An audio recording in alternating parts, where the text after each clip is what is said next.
What's good with the fight fans, man? It's Kijana back with another fight card prediction this week. UFC 191, Brunson versus Till.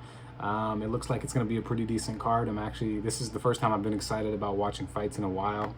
The last few cards, I just haven't been exciting. I don't know why.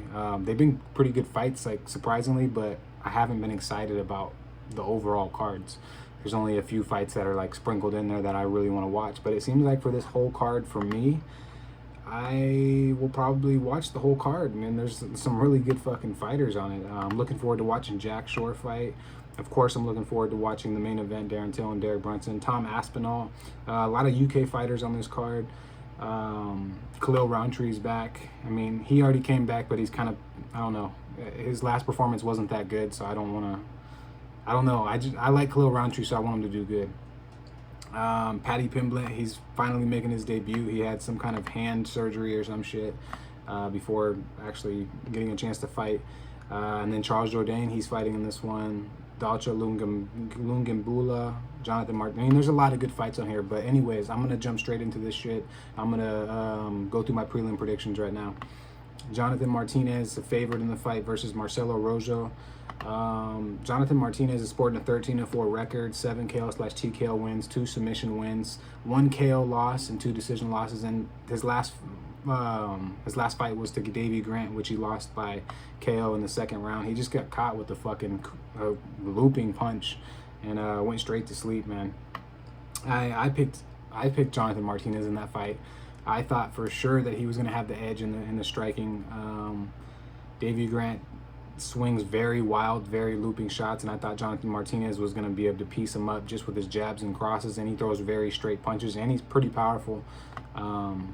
Like I said, he has 7 KO victories, so the dude's good. He's still young. He's 27. I thought for sure that he was going to beat Davey Grant. I'm pretty sure a lot of people, other people did too.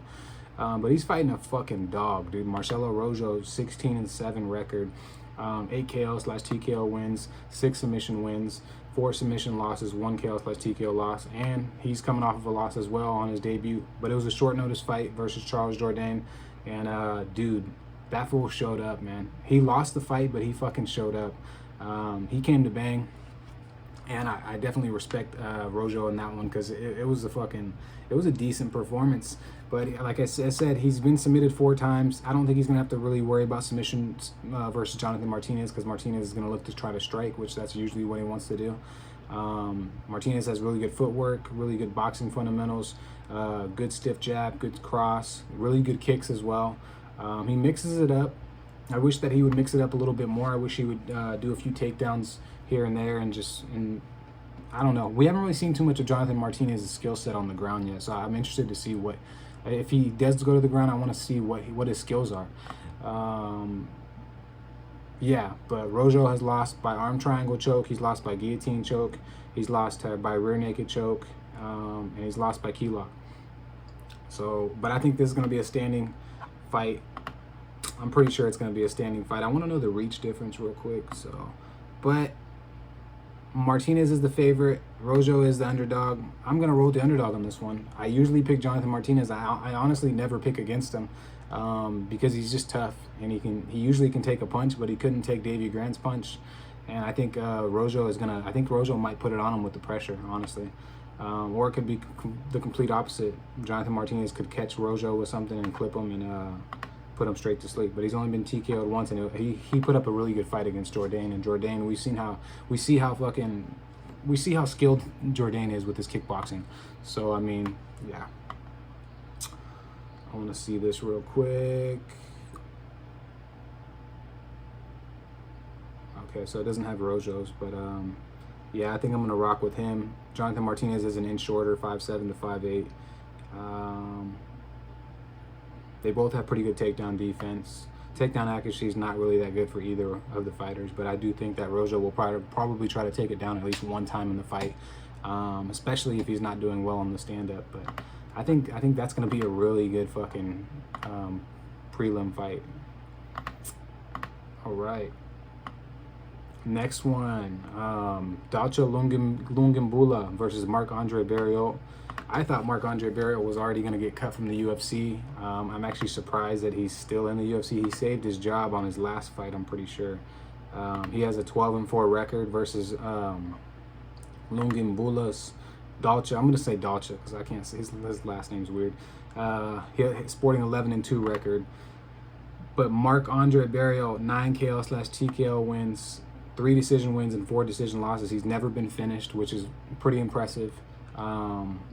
He beat Abu Azadar, which is, I picked Abu in that fight. I thought for sure I thought Marc was going to lose his job on that fight.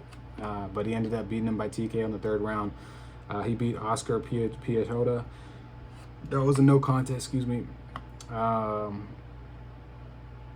Or no, he didn't beat him. That was a no contest. He lost to Jin Young Park, lost to Krzysztof Jotko by split decision. And he lost to Andrew Sanchez. He was on a 3-fight losing streak coming into the UFC. And his only win was TKO by Abu Azadar. This guy's pretty durable. He's not the most fundamental.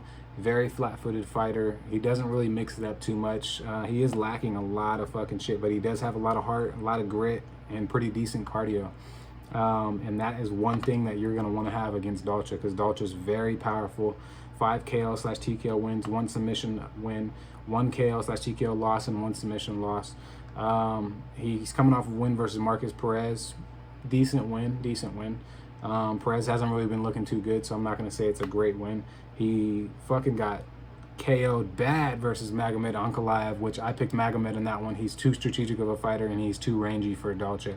And Marc-Andre, I think, is going to have a decent height and reach advantage. 6'1". He doesn't have the reach advantage. A lot of these African fighters tend to have long arms. Dacha has a 76-inch reach for 5'8", which is pretty crazy. And Marc only has a 74-inch reach for 6'1", so I guess he's more proportioned, I guess. But I am going to pick the underdog on this one, Marc-Andre. I'm going to rock with him. A lot of people are picking Dacha, but I just feel like Dacha always gasses out. He tends to gas out usually in the 2nd round, mid-2nd round, late 2nd round, somewhere around there.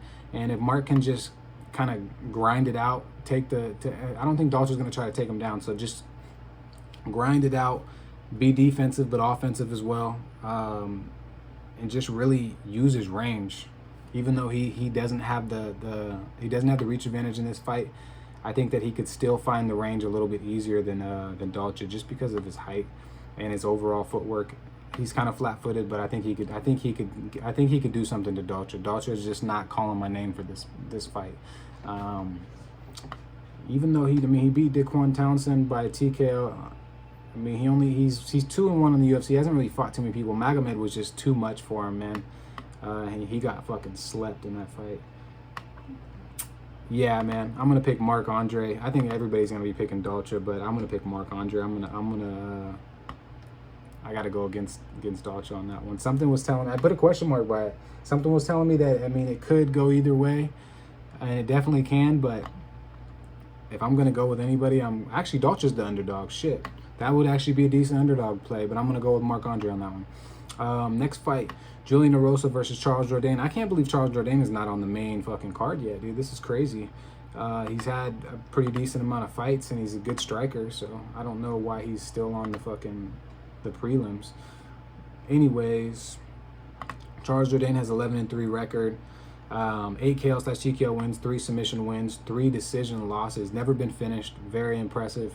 He did get rocked by Andre Fili. I think he got dropped in that fight. That was a split decision loss. A lot of people said that Charles Jourdain could have won that one. Like I said, it was a split decision. It could have won either way. Split draw to Joshua Kulabau. And Kulabau was coming in on short notice. I think like less than a week's notice. That's not very good. I thought that Charles Jourdain was for sure. He was a huge favorite in that fight too. I thought for sure he was going to win. And like I said, he's just coming off a TKO win over Marcelo Rojo. And Rojo was coming in on short notice. So he's been fighting a lot of short notice opponents. He beat Duho Choi by TKO back in 2019. Desmond Green, which is no longer in the UFC. I think he's in prison now, from what I've read. He lost to Desmond Green by unanimous decision, and that was his UFC debut.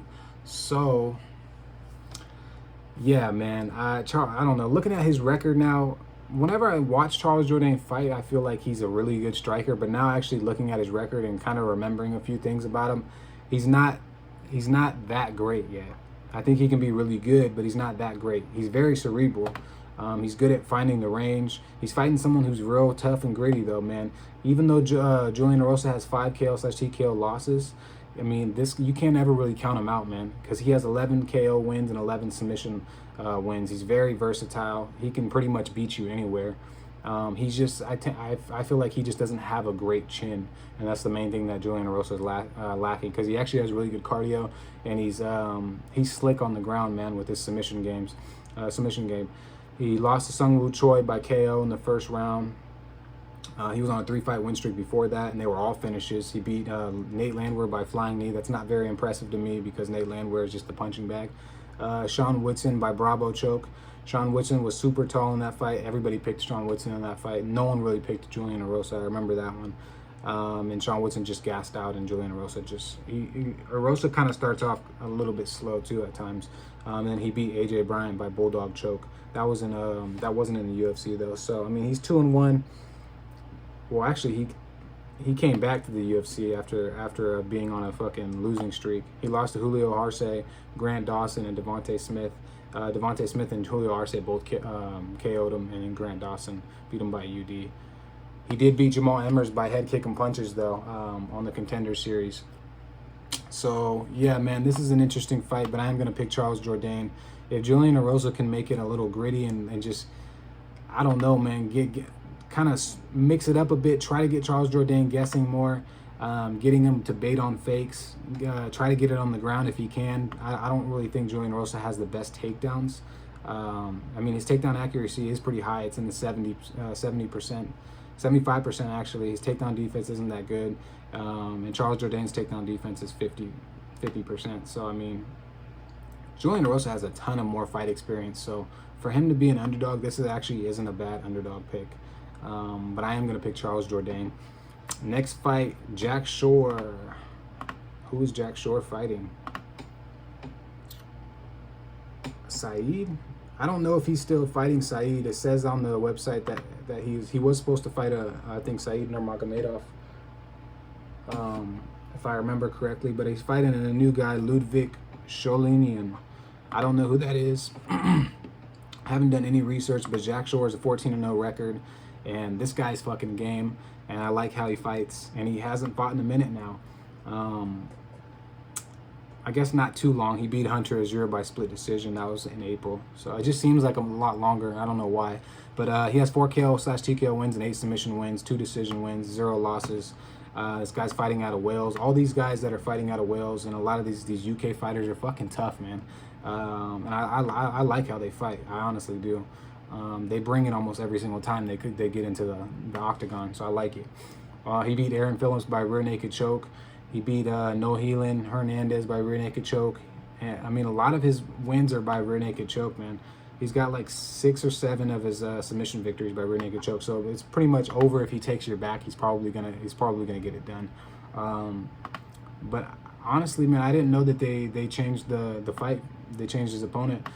3 submission wins for him, 1 KO/TKO win, and 1 decision loss. So he's never been finished. He's 9-1 record. I don't know much about Ludovic, but I always pick Jack Shore. I like how he fights.